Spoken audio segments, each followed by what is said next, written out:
Ya baik, Bismillahirrahmanirrahim. Assalamualaikum warahmatullahi wabarakatuh. Ya, Alhamdulillah, ya Rabbil Alamin. Ya, puji syukur kita curahkan ya kepada Allah Subhanahu wa Ta'ala yang ini ya telah memberikan kita kemampuan dan kesempatan ya bisa hadir dan ya terima kasih sudah menyempatkan hadir ya di jadwal yang tidak seharusnya ya. Ya, semoga dinilai lebih ya. Bukan saya yang menilai ya, tapi tentunya mungkin Allah ya yang akan menilai lebih. Semoga dibalas dengan kebaikan yang lain gitu. Dan mohon maaf pekan lalu ya tidak bisa langsung mengajar ya karena kondisi cuaca tidak baik. Jadi khawatir kondisi terganggu. Ya, hari ini juga sebenarnya kondisi tidak baik ya. Sekarang 4 derajat Celcius di sini dan di luar turun salju ya. Jadi semoga tidak ada masalah. Ya, baik, langsung kita masuk ke materi. Hmm, ya, oke, ini seharusnya sudah terlihat ya. Ya, hari ini kita akan eh, membahas terkait seputar Kaizen ya. Di sini judulnya Genba Kaizen. Ini bahasa Jepang ya. Artinya Genba Kaizen apa ya? Nanti kita lihat di slide selanjutnya gitu ya. Oke, kita mulai. Ya, ini ada Kaizen ya. Jadi Kaizen itu ya terdiri dari dua eh, kata ya, Kai dan Zen ya. Jadi ini kalau ditulis pakai bahasa Jepang ya, Kai ini nanti ditulis pakai satu huruf ya. Zen ini juga satu huruf ya. Kalau arti masing-masing ya, Kai itu artinya mengganti ya, mengganti, merubah gitu ya. Sementara Zen ya itu artinya lebih baik ya. Jadi kalau digabungkan ya Kaizen itu artinya merubah ya lebih baik. Ya, jadi perubahan, perubahan untuk menuju hal yang lebih baik ya. Kaizen ya atau continuous improvement ya eh, yaitu perbaikan terus-menerus ya. Jadi kata kuncinya adalah continuous improvement ya atau perbaikan terus-menerus. Ya. Konsep Kaizen ini ya mengasumsikan bahwa hidup kita, jadi memang sebenarnya Kaizen itu adalah cara hidup ya atau mindset ya, bukan sesuatu yang lahir dari pabrik, itu bukan ya. Tapi memang itu adalah falsafah hidup ya. Kalau di Jepang namanya Kaizen ya. Kalau di Islam mungkin namanya lain ya, itu khairat atau apa gitu ya. Ya ada lah ya. Saya yakin di setiap culture ya atau budaya itu ada. Ya cuman kalau di Jepang itu menyebutnya Kaizen ya. Jadi Kaizen itu adalah konsep hidup ya, ya konsep hidup ya yang kemudian dari pola pikir itu masuk ke berbagai macam sektor ya, masuk ke tempat kerja, hidup bersosial ya, kemudian juga rumah tangga. Ya intinya konsep hidup gitu ya. Ya berusaha untuk terus-menerus mengalami perbaikan. Jadi kuncinya di sini ya, terus-menerus mengalami perbaikan ya. Jadi hidup ya semakin tua, semakin umur semakin bertambah itu artinya apa namanya bermanfaat ya, semakin baik ya.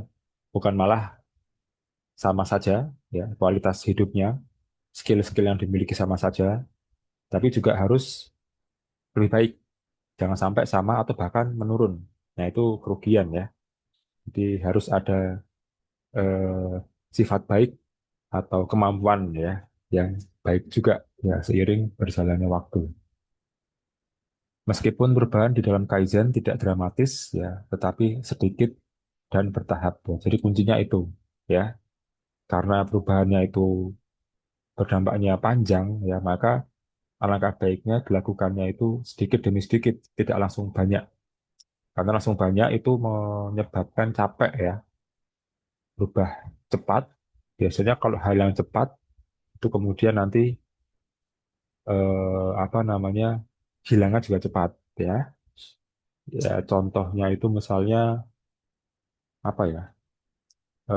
jualan itu misalnya ya, orang-orang jualan yang cenderung FOMO ya, misalnya wah kok rame dulu misalnya es kepal Milo, semua orang ikut es kepal Milo ya, tapi kayaknya cuma bertahan beberapa bulan setelah itu tidak ada ya.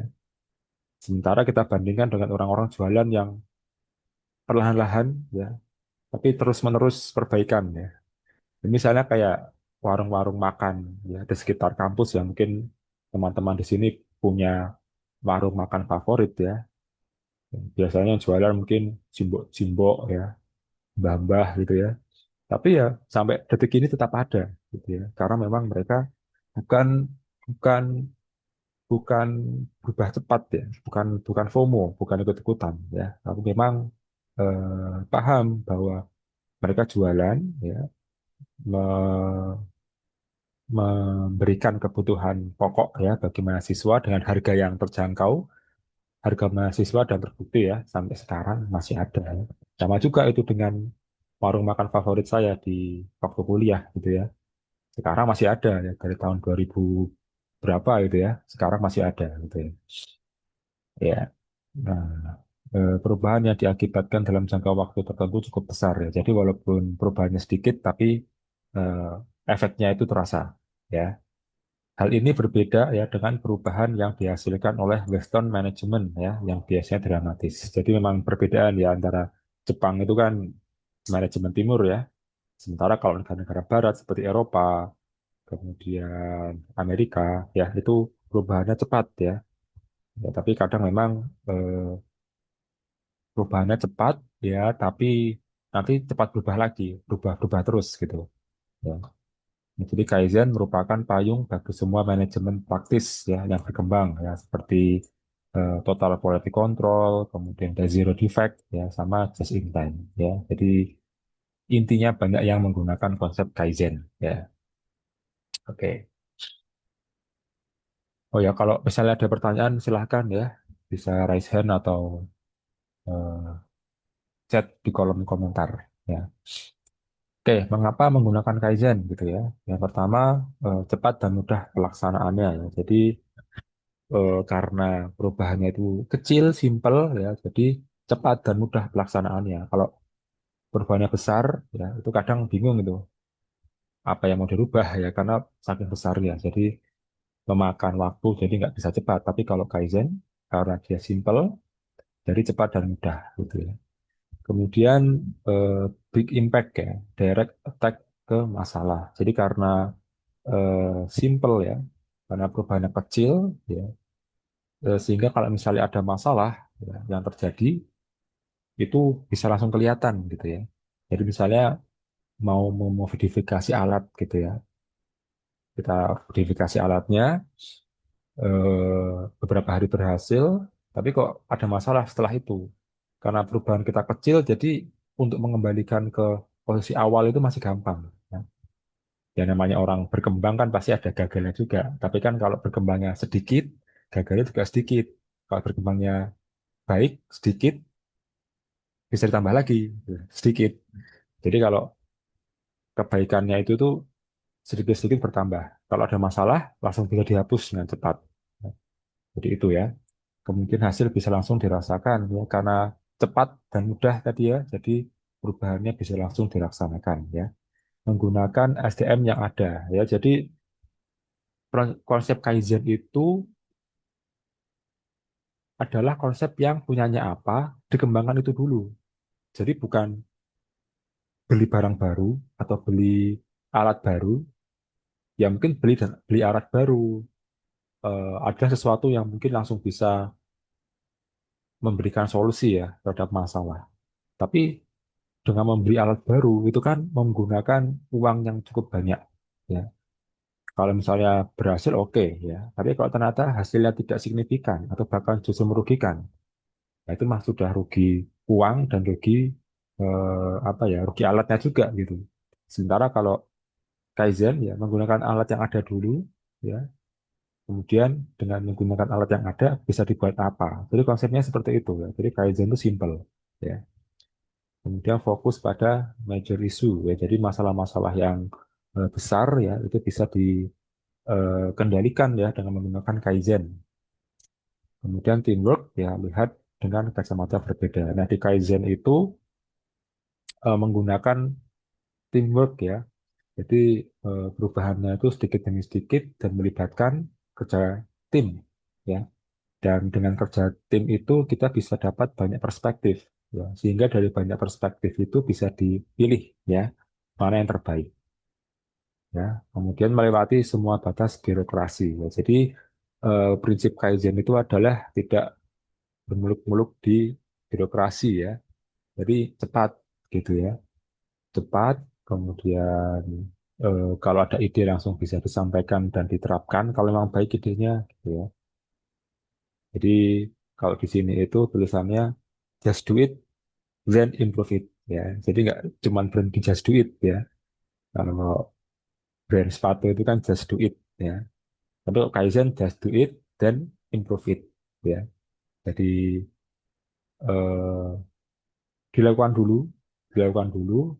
Kalau ada masalah diperbaiki, kalau ternyata bagus dikembangkan. Nah, jadi konsep daripada Kaizen ya seperti itu. Kemudian bisa dipakai untuk referensi Kaizen berikutnya. Misal penerapan Kaizennya sudah berhasil di satu sektor, ya, maka nanti di sektor selanjutnya gitu ya, itu bisa itu mengadopsi dari Kaizen yang sudah dipakai, ya.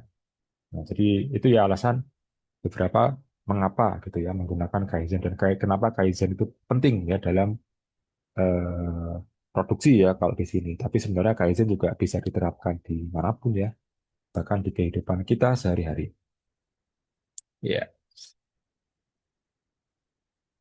Kemudian, nah ini ya apa yang akan dipelajari di Kaizen ya. Ya nanti ada sejarahnya, kemudian kita akan mengenal pemborosan ya atau waste ya. Kemudian ada value added dan non value added, ergonomic workflow, workstation, ya matter of flow and inline layout, base data, version improvement, dan follow up activities after Kaizen. Nah, nanti yang kita bahas ya. Oke, nah di sini ya ada yang namanya lean production ya atau sistem produksi yang lean. Lean itu bahasa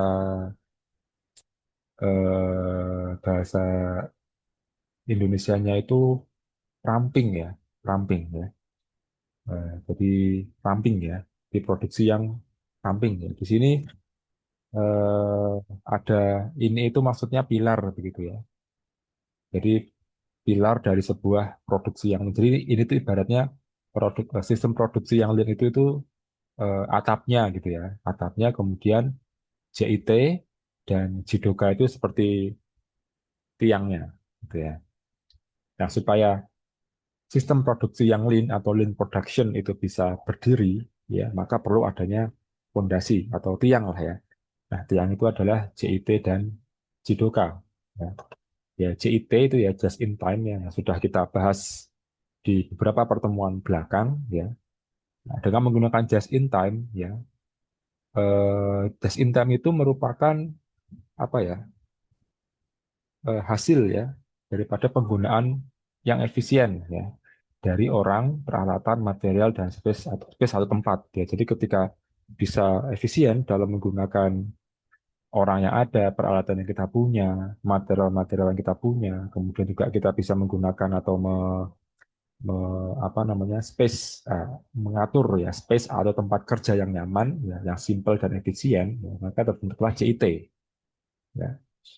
Nah, kemudian Jidoka ya. Jadi Jidoka itu adalah eh, pemberhenti apa ya? Mesin berhenti otomatis ketika ada masalah, tapi dengan sentuhan manusia gitu. Jadi tidak serta merta menyerahkan produksi itu kepada otomatis gitu. Karena kadang otomatis itu juga bisa salah sinyal ya.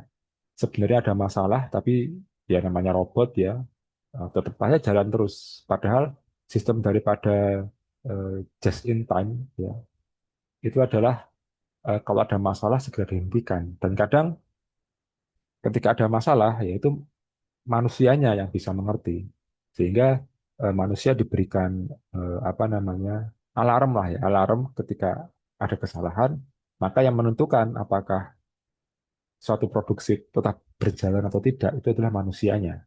Jadi manusia tetap bertanggung jawab terhadap sistem atau robot ya otomatisasi yang ada di pabrik gitu ya.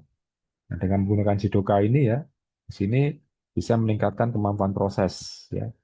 Kemudian karena kan otomatis ya, kemudian meminimalkan variasi. Maksudnya variasi itu adalah membuat supaya produksi kita itu tuh hasilnya sama semua gitu. Jadi nggak ada perbedaan. Karena kalau beda-beda, nah gimana kita mau bilang kualitas suatu produk yang kita buat itu kualitasnya sekian gitu. Karena hasilnya beda-beda, jadi susah menilai. Ya, kemudian mengelola ketidaknormalan. Ya, karena tadi prinsip dari Jidoka adalah kalau ada masalah dalam produksi, langsung dihentikan gitu ya.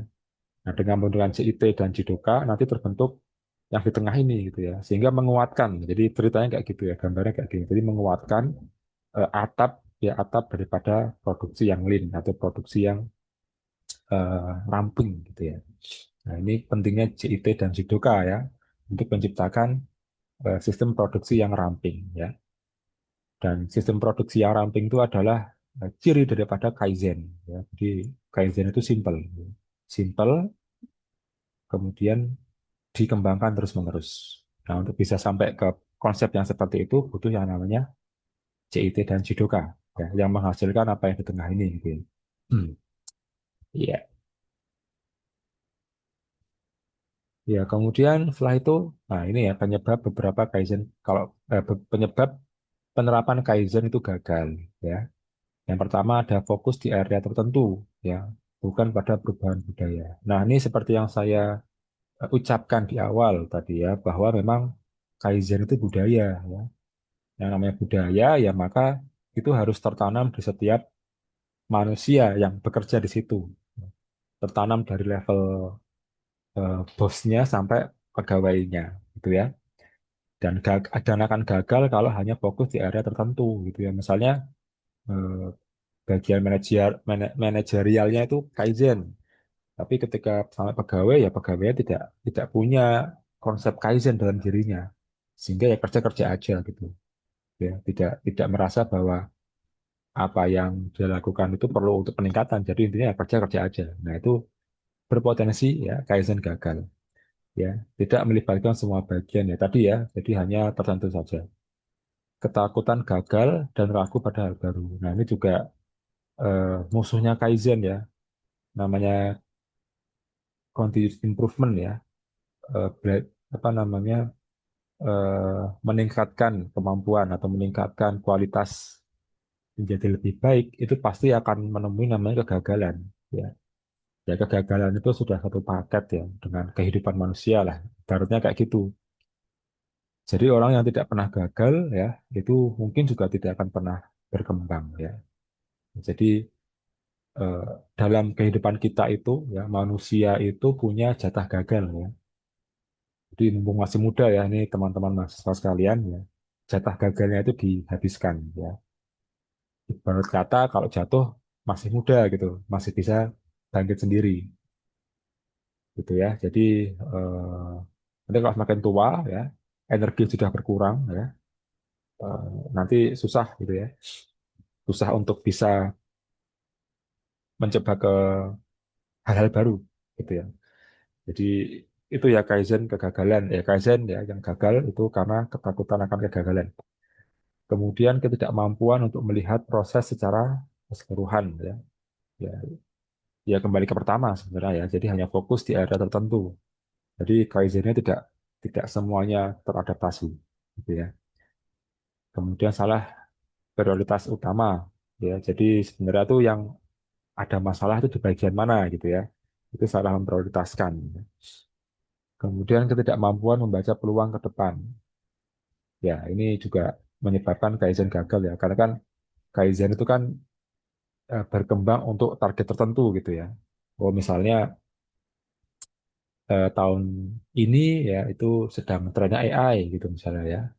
Jadi memang dalam mengerjakan sesuatu penggunaan AI itu sangat diperlukan ya. Tapi ternyata company-nya itu tidak mampu untuk melihat perubahan AI itu gitu. Sehingga salah kebijakan juga gitu ya. Jadi memang perlu untuk melihat peluang ke depan sehingga perbaikannya itu bisa terarah gitu ya. Kemudian gagal menerapkan adapt, and creativity. Jadi gagal menerapkan ya, pengadopsian, pengadaptasian dan kreativitas gitu ya. Ya intinya gagal untuk mengadopsi apa-apa yang sedang tren ya di dunia saat ini gitu ya. Kemudian juga gagal beradaptasi gitu ya. Yang lain sudah pada AI misalnya, yang lain sudah otomatisasi gitu ya. Tapi ada masih bersikup bersikeras gitu, tidak mau pakai AI misalnya. Nah, itu nanti ketinggalan dan juga gagal kreativitas ya. Ya namanya orang mau berkembang harus kreatif ya. Karena kreatif itu menyebabkan orang bergerak ya. Nah, kalau nggak kreatif ya dia akan stuck ya di situ-situ aja ya. Kualitasnya tidak improve ya. Dan itu berkebalikan dengan prinsip Kaizen ya, yang selalu improve ya dari waktu ke waktu. Ya, itu adalah beberapa poin ya yang menyebabkan adanya kegagalan daripada Kaizen. Nah, ini penerapan ya Kaizen di industri ya. Flex, ini contoh ya. Flex and response ya, penambahan produk sekecil mungkin ya. Jadi ketika kita menggunakan sistem Kaizen ya, prinsip Kaizen di industri itu penambahan produksi sekecil mungkin ya. Jadi kalau bisa itu eh, misalnya nih ya, contoh membuat 20 unit per hari sesuai pesanan ya, bukan 100 unit lalu disimpan di gudang. Jadi meminimalkan stok ya. Lagi-lagi ya, stok itu mungkin di awal kita merasa aman. Wah, kita bikin dilebihkan aja kali ya. Siapa tahu nanti ada yang pesan. Ya, kalau ada yang pesan. Kalau nggak ada, yang malah jadinya rugi. Ya, jadi flex and respond yaitu penambahan produksi sekecil mungkin. Jadi kalau memang sehari 200 ya sudah. Sehari dipesannya 20 ya buatlah 20. Tapi kualitasnya bagus semua. Jangan mikir kayak 25 aja deh, nanti yang 5 siapa tahu yang 20 nanti ada yang rusak. Ya, berarti kan kita memberikan produk ke customer itu bukan yang terbaik gitu. Sehingga sampai-sampai kita itu berpikir bahwa dibuat lebih aja deh, siapa tahu nanti ada yang rusak. Ya, berarti kan kita tidak yakin gitu. Kita nggak percaya dengan barang yang kita produksi gitu. Kita tidak percaya dengan barang yang kita jual. Nah, itu malah ya ciri-ciri tidak baik ya. Jadi yang jadi quality controlnya bukan kita sendiri, tapi malah customer gitu ya. Jadi customer suruh ngecek gitu. Ada masalah nggak gitu ya. Kalau ada, saya ganti. Ya, itu kan ya kasihan gitu. Ya. Kemudian fokus pada pengurangan non value added karena handling proses. Ya, jadi beberapa non value added itu bermacam-macam ya. Salah satunya handling proses. Ya. Contohnya barang diletakkan dekat area kerja agar pekerja tidak bolak-balik mengambilnya ya. Jadi ya gampangnya misalnya eh, ada di jadi misalnya tempat kerja kita ya itu membutuhkan misalnya obeng gitu ya. Karena obeng itu adalah hal yang penting ya. Ya taruhlah atau buatlah ada tempat obeng di ruang kerja kita gitu. Jangan obengnya ada di ruang kerja lain ya. Itu membuat kita harus mengambil obeng ke tempat yang jauh ya. Dan waktu yang kita gunakan, energi yang kita gunakan untuk mengambil peralatan itu kan tidak memberikan value apa-apa, tidak memberikan tambahan apa-apa terhadap produk yang kita buat gitu ya. Memangnya dengan produk memangnya dengan semakin jauh semakin jauh kita mengambil obeng ya, maka maka hasil produk kita akan lebih baik kan tidak gitu ya. Nah, jadi handling proses ini juga perlu dipikirkan ya. Di apa-apa yang penting bagi kita, ya ditaruh di dekat kita, gitu ya. Kemudian pengurangan abnormal proses ya untuk memaksimalkan aliran proses ya. Jadi intinya eh, jangan sampai dalam proses produksi itu ya terjadi ketidaknormalan. Ya. Contohnya misalnya eh, ini mesin kok setiap 2 jam sekali mati ya. Itu harusnya memang diperbaiki ya, karena setiap 2 jam mati berarti kan harus mematikan kemudian setting ulang, kemudian menyalakan. Ya, padahal waktu itu tuh bisa dipakai untuk produksi yang lain, untuk produksi lagi gitu. Tapi 2 jam itu terpotong misalnya 30 menit ya untuk mematikan, ngecek, nyalakan. Nah, itu kan jadi mengurangi waktu produktif ya. Kemudian full system ya semaksimal mungkin ya. Kemarin ya kita bahas full system ya. Jadi intinya apa kerja itu berdasarkan pesanan ya. Jadi bukan buat sebanyak-banyaknya kita serahkan ke sektor selanjutnya. Nanti akan numpuk itu ya di sektor selanjutnya. Tapi dengan full system ya kan. Jadi kita bekerja ketika sektor selanjutnya itu butuh kita gitu. Oh ternyata sektor selanjutnya butuh baut dari kita, ya kita buat baut gitu misalnya. Nah itu ya. Kemudian ergonomik dan peletakan line tooling ya. Jadi ergonomik itu adalah apa namanya ya kenyamanan dalam bekerja gitu ya. Jadi menata alat dan tempat kerja agar bekerja lebih cepat ya, nyaman dan tidak mudah lelah. Ya, jadi memang salah satu yang menyebabkan kerugian di sebuah company itu ketika pekerjanya itu cepat lelah. Karena kalau cepat lelah berarti produktivitasnya menurun itu ya. Jadi harus dibuat sebisa mungkin ya, misalnya kerja dari jam 8 pulang jam 4 gitu ya atau jam 5 ya, itu perbedaan energinya itu atau perbedaan moodnya itu tidak terlalu jauh gitu ya.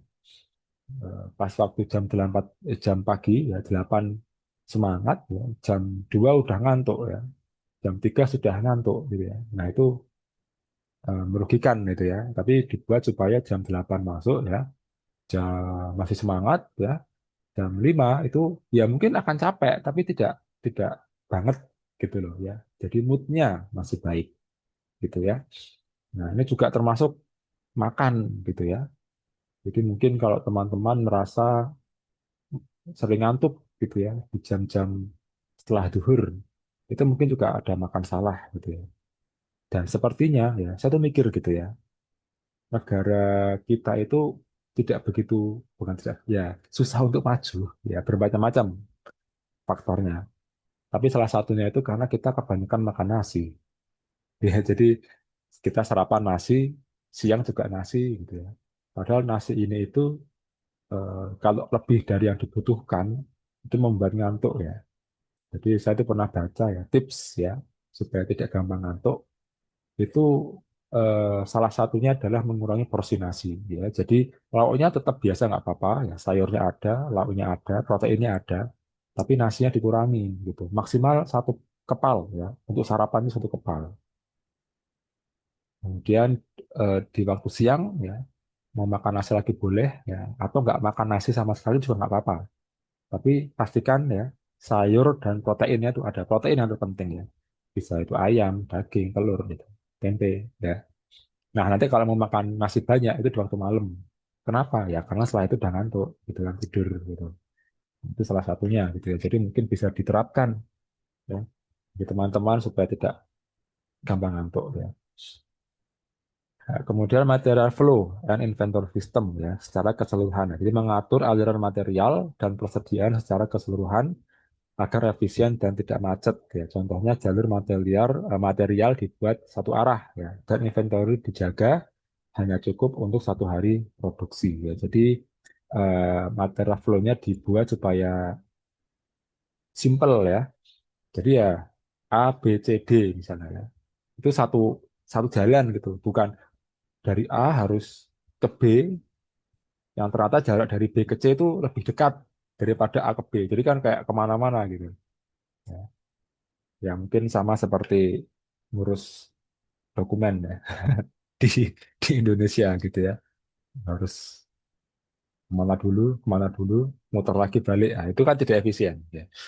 Harusnya itu jadinya satu tempat gitu. Kita datang, mulai di situ, selesai di situ. Nah, tapi nggak tahu ya, ini apakah kurang kaizen gitu ya. Eh, apa birokrasi di Indonesia gitu ya. Ya karena kalau di tempat di sini di Jepang itu ya, masalahnya apa, datang ke satu tempat ya, pulang selesai udah gitu. Karena orang Jepang tuh merasa bahwa kalau misalnya saya gitu ya, ngurus dokumen. Itu sebenarnya saya harus meninggalkan pekerjaan saya, gitu kan. Yang mana juga akan merugikan tempat kerja saya, gitu. Dan itu juga sudah diketahui oleh pemerintah Jepang kalau orang-orang waktunya habis untuk ngurus dokumen, ya nanti merugikan semuanya, ya merugikan perusahaan, merugikan negara juga, ya. Karena orangnya kebanyakan kebanyakan ngurus dokumen, banyak kerja. Jadi di apa namanya di atur seperti itu ya. Bahkan di beberapa tempat itu dikasih waktu gitu. Sekali proses 10 menit selesai. Itu beneran itu. 10 menit atau kurang itu sudah selesai. Ya. Bahkan saya itu pernah ya, kemarin medical check up ya, ditulis itu datang jam berapa ya? 2 siang dan selesai jam 2.30. Ya beneran itu. Jam 2 saya mulai, setengah jam selesai.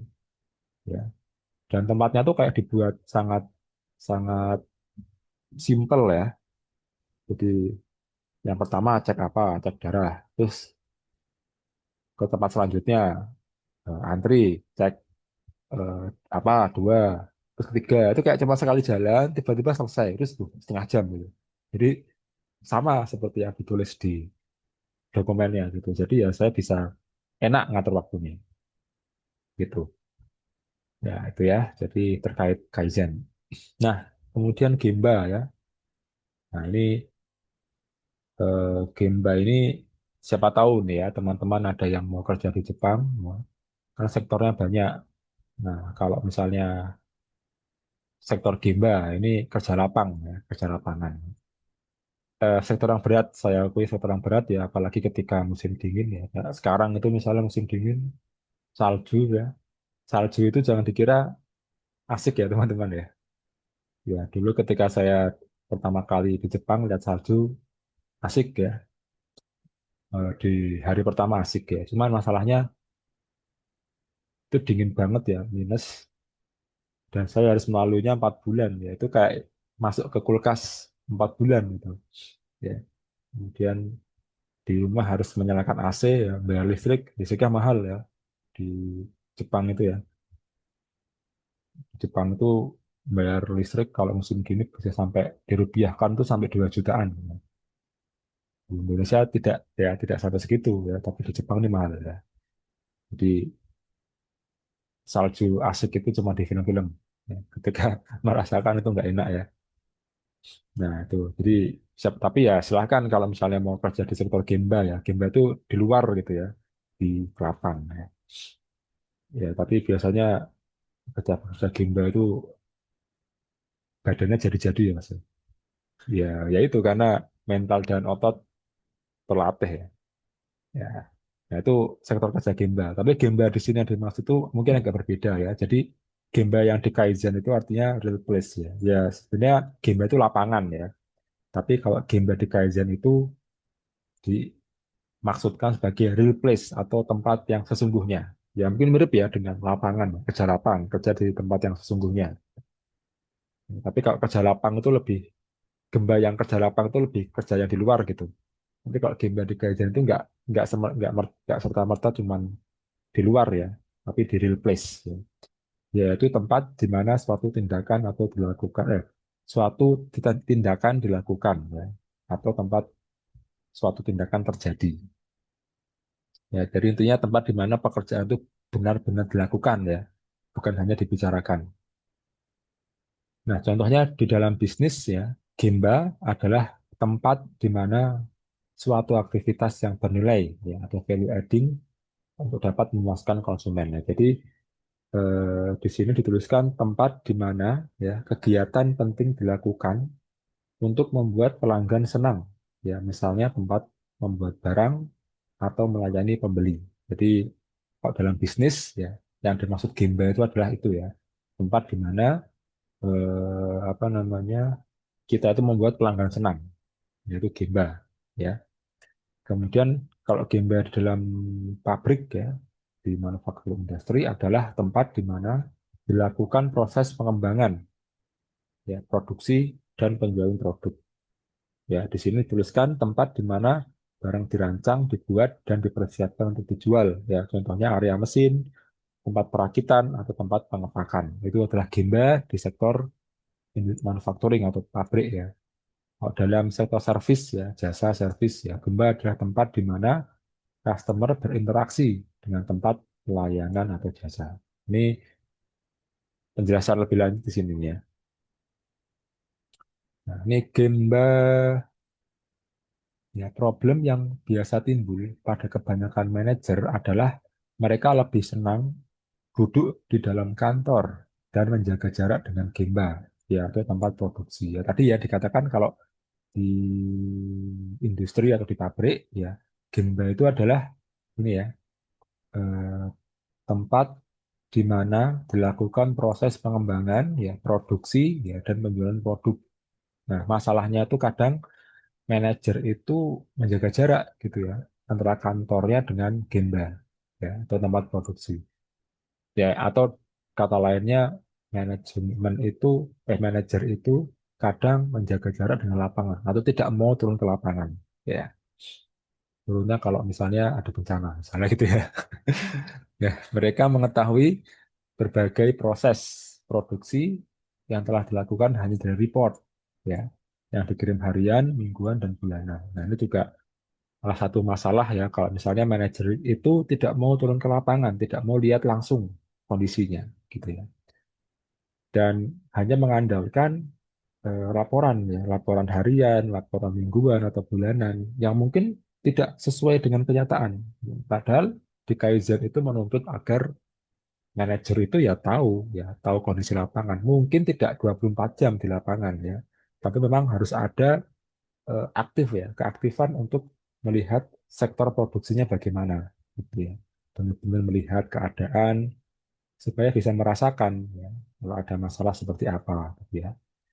Di dalam proses yang baik ya atau production ya, prioritas pertama manajer seharusnya pergi ke Gemba dan observasi ya. Jadi alangkah baiknya kalau manajer itu meluangkan waktu ya, setidaknya ya berapa menit lah ya, 30 menit atau 1 jam ya, untuk bisa observasi ke lapangan ya, untuk bisa mengetahui keadaan kondisi lapangan yang sesungguhnya ya. Gemba adalah guru yang nyata dan memberikan data yang real ya. Jadi memang lapangan itu adalah sesuatu yang real ya teman-teman ya. Jadi memang apa di tempat kita ini kan ada mata kuliah kuliah kerja nyata ya. Ya, karena memang eh, dunia nyata itu perlu ya untuk kita ketahui ya. Jadi tidak hanya melulu di kampus ya untuk mempelajari teori ya. Walaupun memang teori itu penting ya, tapi pentingnya itu tidak akan terasa kalau tidak tahu lapangan. Ya, dengan kita tahu lapangan, kita jadi paham, oh masalahnya ini gitu ya. Nah, sehingga ditambah dengan teori yang kita punya, itu ya, kita itu bisa apa ya, mendapatkan solusinya lebih cepat. Ya, karena kalau cuma di lapangan saja, ya mungkin akan ketemu solusinya tapi lama. Cari-cari ini, cari-cari itu, baca buku, baca YouTube dulu dan sebagainya. Tapi kalau teorinya sudah tahu, ketika ada masalah, kita jadi tahu, oh masalah ini itu teorinya tuh gini, gini, gini, gini. Ya udah kita kerjakan sesuai dengan teorinya, supaya apa? Supaya lebih terarah gitu. Ibaratnya kalau sniper ya, penembak jitu ya, ya teori itu seperti teropongnya itu ya. Ketika membantu ya, membantu untuk membidik target ya. Tapi apakah akan terkena pelurunya belum tentu ya. Karena pelurunya itu tuh mengena ya sesuai dengan pengalaman orangnya gitu ya. Pengalaman orangnya menembak kena gitu ya. Nah, tapi perlu adanya teropong ya untuk bisa melihat target. Intinya kayak gitu ya. Jadi Gimba ya, guru yang nyata. Nah, ini prinsip Gemba ya, ada 5. Yang pertama, when a trouble happens, go to Gemba first ya. Ini adalah prinsip utama ya. Ketika terjadi masalah di Gemba, maka segeralah pergi ke tempat kejadian. Jadi misalnya ada mesin mati, ada production line terhenti ya, eh, mendapatkan laporan langsung turun gitu ya. Jangan oh ya besok atau apa jangan turun gitu ya. Nah, inilah yang kadang-kadang harus dilakukan kalau misalnya teman-teman kerjanya di dimanapun sebenarnya ya. Cuman yang paling cukup melelahkan ya itu kalau kerja di minyak tambang gitu ya. Itu apalagi kan eh, minyak gitu ya itu kan pengeboran bisa sehari semalam ya bisa intinya 24 jam lah selama 7 hari gitu ya ngebor terus ya itu kalau ada masalah ya masalahnya terjadi jam 2 pagi jam 3 pagi ya itu harus harus mau gitu ya datang ya. Atau bahkan malah nggak tidur ya ya teman saya itu ada ya dia kerja di selam bersih ya, minyak ya itu dia tuh sering itu nggak tidur 2 hari itu sering ya. Kalau dia lagi di laut ya itu harus standby 2 hari nggak tidur ya. Nah, kalau di daratan itu 5 hari nggak tidur. Hmm. Itu maksimalnya ya. Jadi setelah 5 hari harus ganti orang. Ya tapi bayangin mas nggak tidur 5 hari itu rasanya gimana gitu ya. Dan itu harus fokus. Ya, ya tapi ya gimana pun juga ya itu resiko gaji besar ya. Ya gajinya banyak tapi tidurnya kurang ya. Itu kalau misalnya teman-teman nanti mau kerja di perminyakan ya seperti itu. Ya. Kemudian check with eh, Genbutsu ya, machine ini bahasa Jepang ya, machine store reject and customer complaint. Jadi Genbutsu itu adalah sesuatu yang bisa disentuh atau diraba dengan tangan ya. Jadi ketika melakukan pengecekan ya timbul pertanyaan why sehingga suatu saat ya timbul jawaban trouble kenapa trouble terjadi ya. Jadi dengan kita turun ke lapangan ya, kita tuh jadi bisa menyentuh ya atau meraba dengan tangan ya. Yaitu kalau hasilnya dengan tangan ya. Kalau misalnya ada customer yang komplain ya kita raba dengan kata-kata gitu ya. Ini kenapa gitu kan. Jadi jangan dicuekin gitu ya. Kemudian take temporary countermeasure on the spot ya. Lakukan sesuatu seketika juga hal-hal yang dianggap dapat menyelesaikan masalah gitu ya. Misalnya ketika mesin berhenti lakukan sesuatu bahkan mungkin perlu menendang ya, mesin tersebut ya. Jadi memang kadang gitu ya. Dulu saya nggak tahu ya zaman teman-teman masih melihat fenomena ini atau tidak ya. Dulu kalau TV mati ya TV-nya rusak atau bruwet itu kadang mbah saya itu mukul ya, mukul TV-nya ya. Tapi kok bener gitu ya. Ya, itu produk Jepang itu dibuatnya tuh aneh ya. Saya kira tuh, oh ini kok kenapa dipukul-pukul gitu. Tapi memang produk Jepang itu dulu memang salah satu cara untuk apa ya, cara untuk memperbaiki secara cepat itu memang dipukul ya. TV tabung ya. Kalau TV yang sekarang mungkin nggak bisa ya. Jadi memang dulu itu beberapa produk-produk Jepang itu memang memberikan kalau ada masalah dipukul atau ditendang. Tapi sekarang mungkin udah tidak ini ya, tidak relevan ya. Karena memang alat-alat sekarang itu kan terkesan ringkih ya. Misalnya HP gitu ya. HP buatan Amerika atau Cina gitu ya, yang paling banyak dipakai itu kan banyak apa namanya banyak komponen-komponen kecil ya. Kalau misalnya rusak kita banting ya itu mungkin malah tambah rusak ya. Tapi kalau di permesinan ya, ya, mesin itu kadang memang eh, memukul-mukul ya itu adalah salah satu cara ya. Cara untuk memberikan perbaikan instan ya. Tapi juga tidak harus setiap saat digitukan. Ya. Jadi instan instan countermeasure gitu ya. Ini take temporary ya, ada kata temporary di sementara gitu ya. Jadi menendang mesin ya.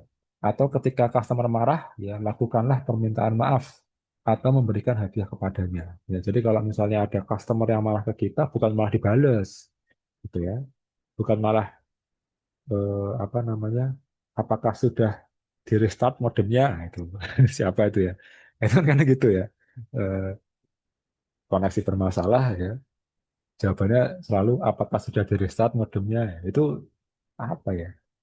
Ya, harusnya nggak kayak gitu ya. Harusnya itu direspon dengan baik. Misalnya, oh apa lokasinya di mana, areanya di mana, ya desanya apa, RT berapa, kemudian nanti teknisi akan segera datang. Nah, itu bagus ya. Atau mungkin apa kemudian diberikan kuota tambahan ya atau mungkin diberikan diskon sekian persen ya untuk pembayaran bulan depan. Nah, itu lebih bagus ya daripada apakah sudah di restart modemnya itu ya, jawaban template ya yang bahkan sebelum saya telepon juga sudah saya restart beberapa kali ya modemnya. Dan tetapi hal-hal tersebut merupakan langkah temporer saja ya, jadi bukan permanen. Ya, jadi tetap perlu untuk diteliti ya masalah utamanya apa, ya. Tapi juga perlu dalam memperbaiki masalah utama, itu juga perlu masalah-masalah yang kecil itu di- diberikan perbaikan secara cepat dan instan dulu, gitu ya. Apalagi kalau urusannya customer gitu ya. Karena kalau customer suruh nunggu perbaikan malah lama. Jadi kita beri sesuatu yang membuat customer itu merasa senang dulu. Jadi supaya tetap langganan gitu ya. Ya. Kemudian yang keempat ada find out the root cause ya dengan mengatakan why ya pada saat cek Genbutsu diharapkan agar penyebab permasalahan dapat ditemukan. Tadi ya sudah saya katakan bahwa intinya adalah mencari akar masalah. Ya. Jadi jangan hanya berhenti pada ini ya, jangan hanya berhenti dengan mentendang mesin ya, jangan pernah hanya berhenti pada memberikan hadiah atau permintaan maaf ya. Tapi jadikan itu sebagai waktu kita untuk menenangkan ya situasi sambil kita mencari akar masalahnya itu apa. Kemudian standardize for prevention of recurrence ya. Jika telah teridentifikasi penyebab permasalahan dan melakukan countermeasure ya, seharusnya hal-hal tersebut distandarisasi ya sehingga problem yang sama tidak muncul lagi ya, tidak timbul lagi ya gitu ya. Misalkan, oh ini kok mesinnya kok sering mati di bagian ini ya. Kemudian sudah dapat problemnya apa, kemudian sudah ada solusinya. Nah, solusinya itu dijadikan sebagai SOP ya, SOP. Nah, ini juga hal yang terjadi di kampus saya ya, di laboratorium tempat saya bekerja apa melakukan penelitian itu ada alat ya, jadi alat elektron mikroskop ya, itu di situ ada buku gitu ya, ada buku yang isinya adalah dalam tanda kutip eh, curhatan ya, curhatan setiap orang yang menggunakan. Nah, kadang ya ada orang yang menggunakan kemudian ada masalah dengan alatnya, kemudian sudah dicari problemnya apa, solusinya apa, gitu ya. Maka si orang tadi itu akan menulis, ya pada hari ini terjadi masalah ini, penyebabnya ini, solusinya ini. Dan begitu seterusnya. Akhirnya buku itu terisi gitu. Sehingga kalau misalnya ada orang yang eh, punya masalah yang sama, itu tidak harus mengulangi lagi, atau tidak harus mencari solusi lagi. Kenapa? Karena solusinya sudah ditulis di situ. Ya, jadi bukunya itu benar-benar kayak buku apa ya solution manual gitu kalau ada masalah gitu. Sehingga tidak perlu lagi-lagi untuk menelpon teknisi ya karena kalau menelpon teknisi ya itu pasti juga akan memakan waktu ya kemudian juga memakan biaya ya. Jadi ya memang secara sadar ya setiap kita ya setiap anggota laboratorium ya mahasiswa S1 S2 S3 kalau menemui masalah terkait penggunaan alat ya, dicari problemnya apa, solusinya apa, kemudian ditulis sebagai jejak ya. Kalau misalnya yang lain menemui masalah yang sama. Ya, jadi itu yang menurut saya hal yang bagus ya, yang mungkin bisa diterapkan di kampus gitu ya.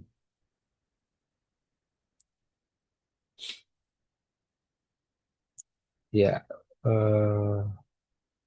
selanjutnya Gemba Kaizen. Ya.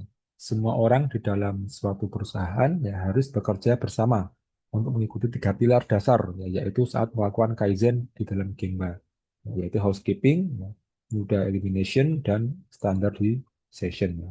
Nah, apa itu housekeeping? Ya, merupakan hal yang sangat diperlukan di dalam good management. Ya. Melalui housekeeping, pekerja mendapatkan dan melatih disiplin secara mandiri. Bekerja tanpa kedisiplinan akan sulit untuk mendapatkan produk atau servis yang berkualitas. Ya, maksudnya housekeeping itu bersih-bersih ya. Jadi salah satu cara ya untuk melatih kedisiplinan, kemudian kepemilikan atas alat itu adalah dengan menggunakan housekeeping gitu ya. Jadi memang alat mesin itu bukan hanya semata alat produksi ya, tapi dalam tanda kutip teman gitu ya. Teman apa namanya ya, teman kita bekerja gitu ya. Sehingga ketika alat itu sudah kita pakai, ya setelah kita pakai ya kita memberikan hormat lah istilahnya gitu ya. Dengan apa? Dengan membersihkan. Hmm. Dengan membersihkan alat yang kita pakai, ya, itu akhirnya muncul kecintaan gitu terhadap alat. Karena kalau tidak ada alat itu, saya tidak bisa bekerja. Kalau saya tidak bisa bekerja, ya, maka kemungkinan hari itu saya juga tidak dapat uang gitu ya. Atau performance company ya akan menurun, mungkin berpengaruh kepada gaji saya gitu ya. Jadi perlu melakukan housekeeping ya. Ya, jadi ya diajarkan bahwa tidak ada yang sia-sia ya. Membersihkan alat itu intinya membersihkan alat itu bukan titik poinnya bukan ke alatnya sebenarnya, tapi ke kitanya. Ya, bagaimana kita bisa menghormati lingkungan kita gitu ya. Bagaimana kita bisa apa namanya eh, bertanggung jawab terhadap apa yang kita pakai. Hmm, gitu ya. Itu housekeeping. Kemudian muda. Nah, muda itu bahasa Jepang ya, artinya sia-sia. Ya. Muda ya, adalah waste atau sampah, ya, yaitu segala sesuatu yang tidak ada atau tidak memberikan tambahan nilai ya pada produk atau service. Ya.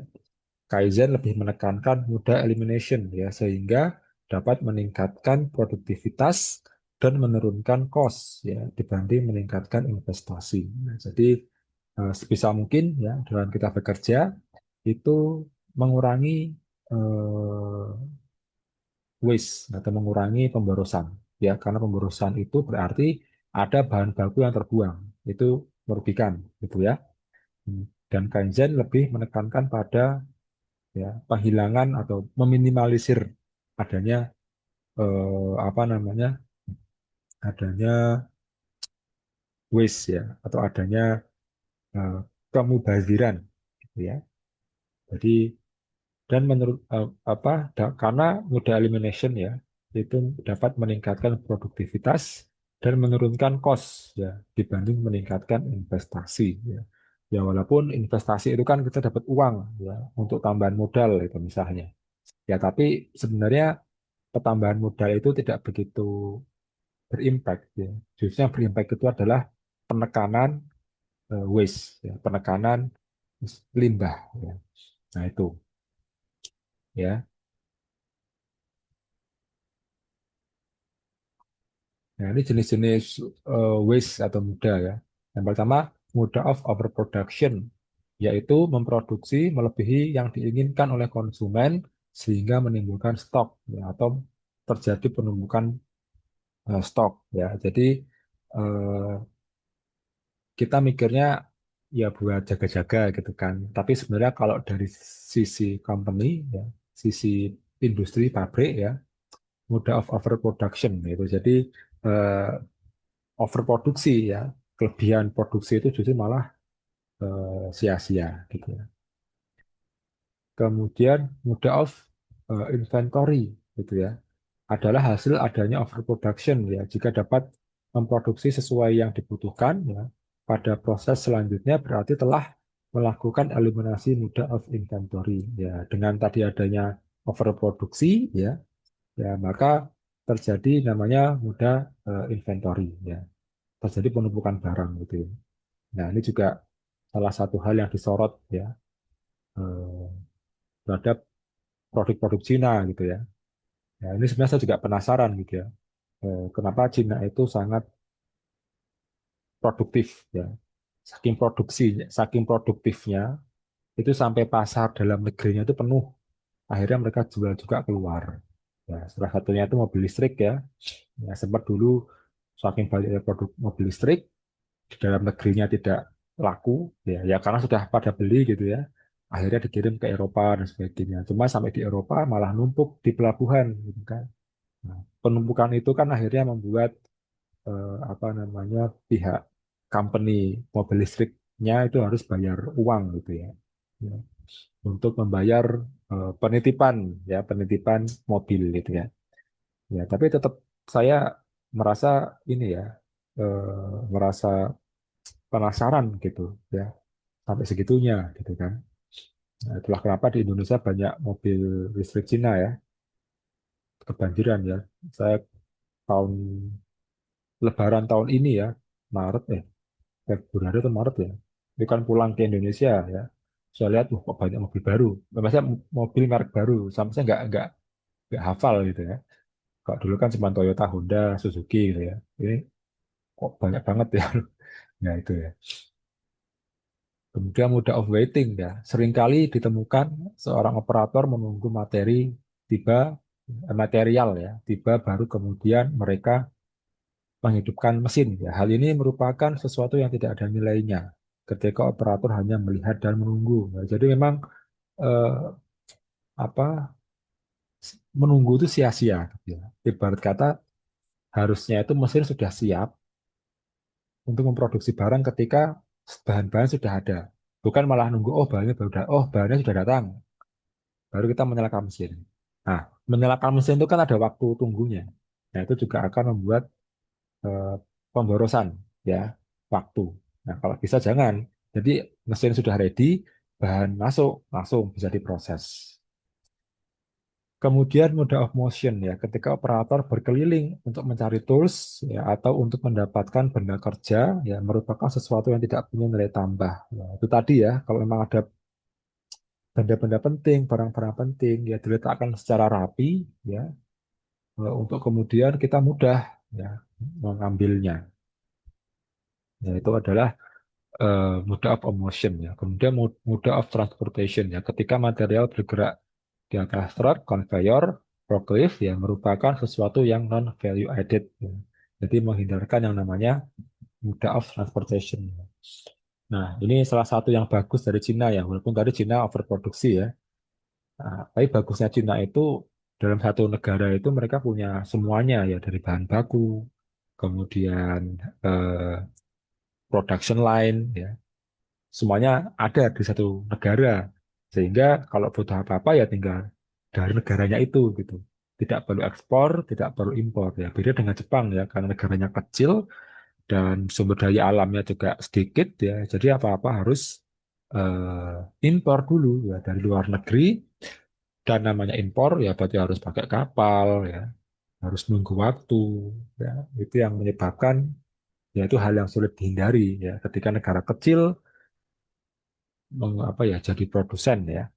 Nah, kalau Cina kan besar ya negaranya ya, ya Indonesia juga besar ya, banyak produk alamnya juga, itu kalau bisa terintegrasi dengan bagus ya, bisa mengeliminasi mode of transportation ya. Kemudian ada mode of producing rejects ya, jadi menghasilkan reject cenderung mengakibatkan rework atau bahkan material terbuang sia-sia ya. Jadi ini pemborosan karena memproduksi barang-barang yang reject, barang-barang yang kualitasnya jelek ya, barang-barang yang harus diperbaiki ya. Itu kan akan memakan waktu ya, kemudian akan memakan sumber daya juga. Jadi kalau bisa dieliminasi ya, membuat produk-produk yang reject ya. Kemudian mudah processing ya, dengan menyusun lagi aliran proses dengan baik ya, seringkali dapat menghilangkan beberapa proses yang tidak perlu gitu ya.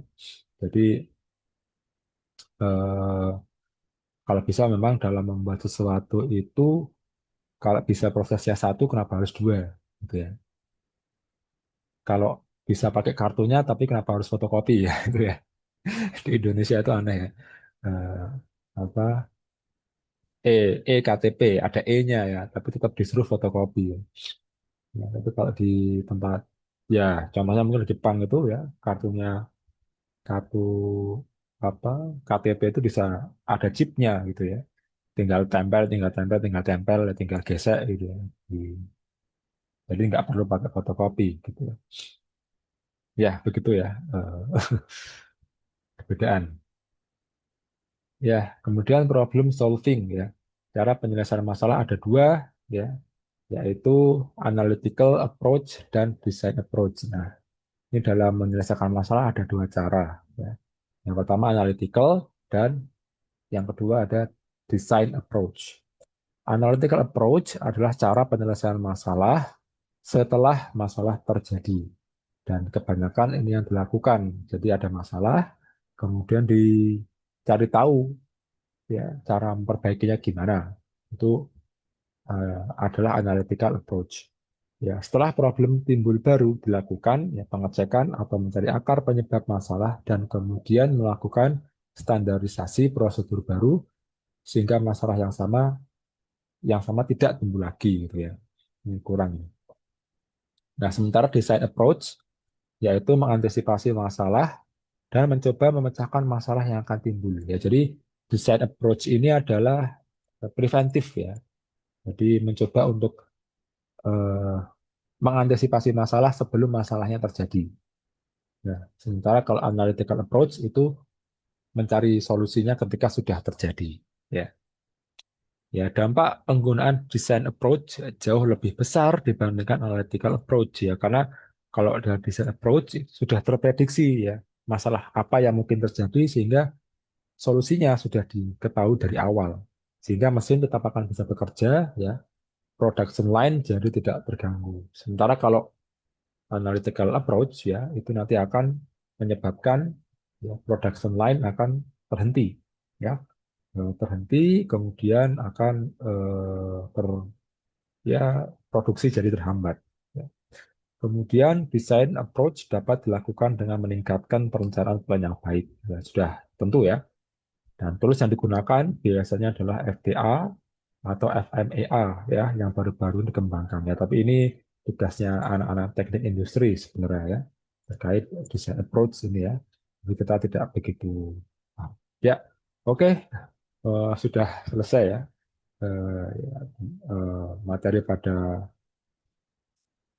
pagi hari ini ya. Mungkin sebelum saya akhiri, silahkan kalau ada yang ingin bertanya ya saya tunggu 1 menit ya kalau misalnya ada ya sebelum saya akhiri.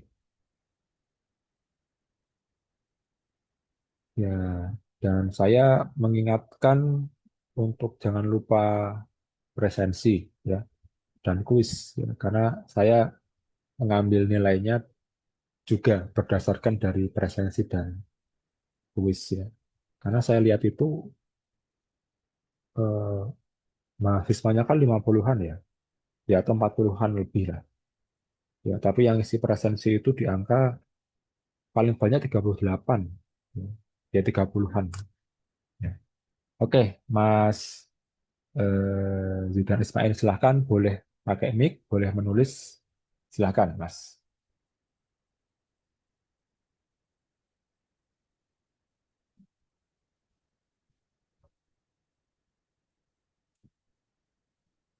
Apakah perbedaan yang signifikan antara penerapan Gemba di industri manufaktur ya dan di industri jasa? Oke, mungkin saya share lagi kali ya. Hmm, ya, oke. Jadi terkait Gemba ya, Gemba di mana tadi?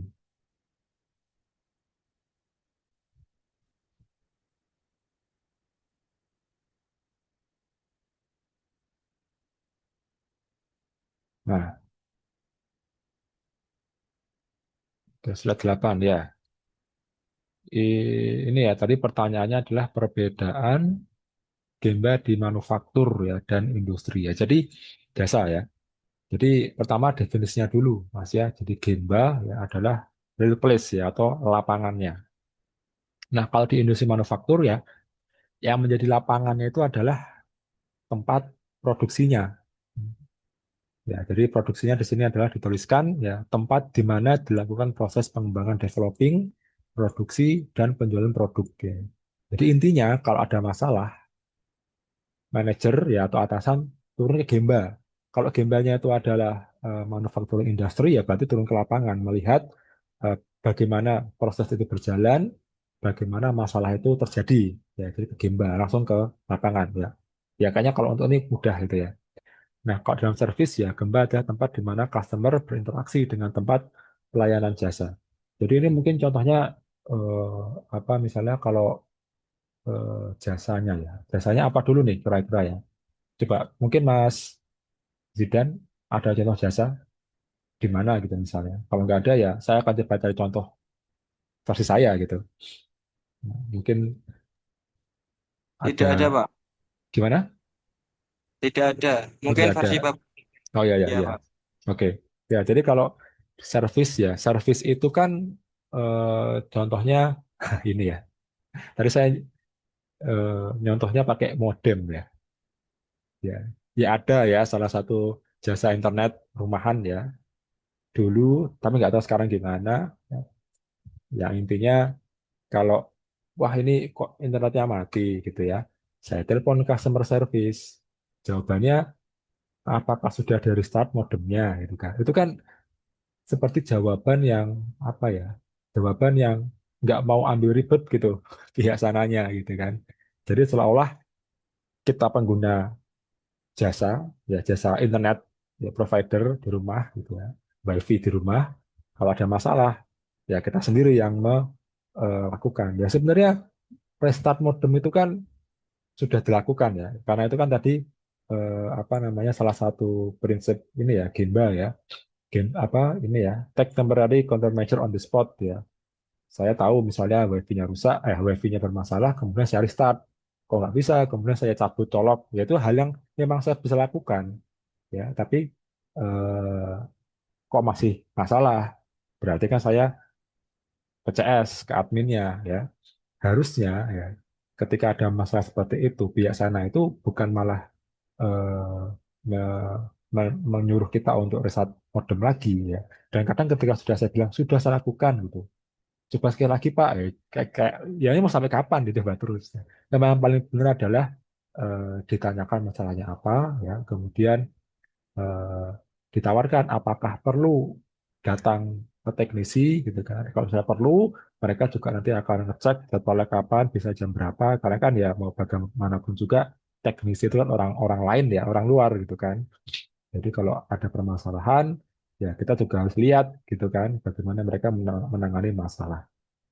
Nah, itu cara yang bagus ya dalam mengecek permasalahan. Jadi mungkin itu Mas ya perbedaannya di antara industri ya, pabrik ya, manufaktur dan Gemba di service ya. Intinya kalau service itu kan di sini kan tulisannya service. Nah, tempat di mana customer berinteraksi ya dengan tempat pelayanan jasa. Jadi kalau misalnya ada yang bermasalah ya kalau di service itu yang jadi titik utamanya adalah bagaimana menyenangkan hati customer. Nah, itu di service itu seperti itu. Kan service pelayanan ya bagaimana membuat agar customer itu senang dulu. Itu solusi pertamanya itu gitu ya. Jangan malah ditambahin PR ya, jangan malah disuruh-suruh gitu ya. Nah, kalau di manufaktur ya masalah utamanya gemba utamanya adalah tempat produksi ya. Bagaimana supaya tempat produksi itu bisa berjalan eh, dengan lancar gitu ya. Kalau di service bagaimana customer itu senang ya. Customer itu disenangi itu pasti customer itu bisa senang itu pasti solutif ya. Itu hal yang solutif ya. Customer itu nggak mau yang neko-neko, maunya senang, maunya untung, maunya senang. Nah, itu kurang lebih seperti itu, Mas Zidan ya. Mungkin ada tanggapan atau sudah bisa direspons. Baik, Pak. Terima kasih atas jawabannya. Ya, ya, terima kasih juga Mas Zidan. Oke, mungkin saya tunggu lagi ya kalau ada pertanyaan.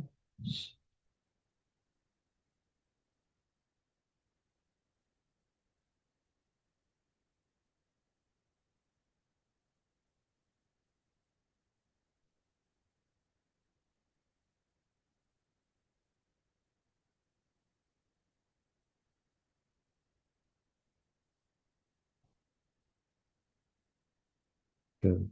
Ya, mungkin sudah tidak ada pertanyaan ya. Jadi kalau mau ada pertanyaan, ya silakan di grup, tidak apa-apa ya. Sebenarnya grup itu boleh untuk diskusi ya. Cuman kalau ada yang malu atau sungkan, ya saya paham, ya saya paham ya. Tapi nggak apa-apa ya kalau mau bertanya terkait kok terkait materi silahkan. Atau mau japri juga nggak apa-apa. Ya. Oke, mungkin itu ya kuliah kita pada hari ini ya. Semoga ada manfaatnya ya kita belajar Kaizen. Eh, yang penting itu ya yang pertama dipelajari buat ujian itu yang pertama ya. Yang kedua ya kita jadi paham ya bagaimana jadi orang yang lebih baik ya dari hari ke hari ya. Waduh, ora ujaran HP ya ngerti itu. Ya, jadi kita bisa menjadi orang yang lebih baik ya dari hari ke hari ya.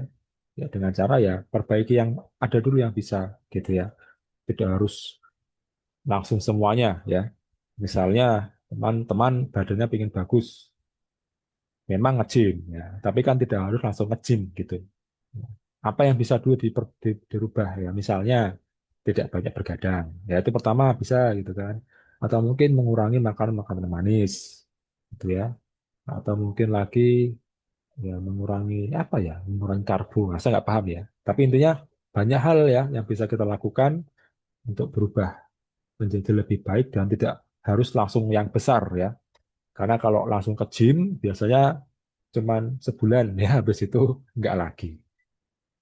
Cuman kalau misalnya apa namanya dari sedikit demi sedikit, nah itu insya Allah akan bertahan ya. Oke ya mungkin itu yang bisa saya sampaikan. Ya mungkin kurang lebihnya saya mohon maaf. Saya akhiri pertemuan kita pada pagi hari ini.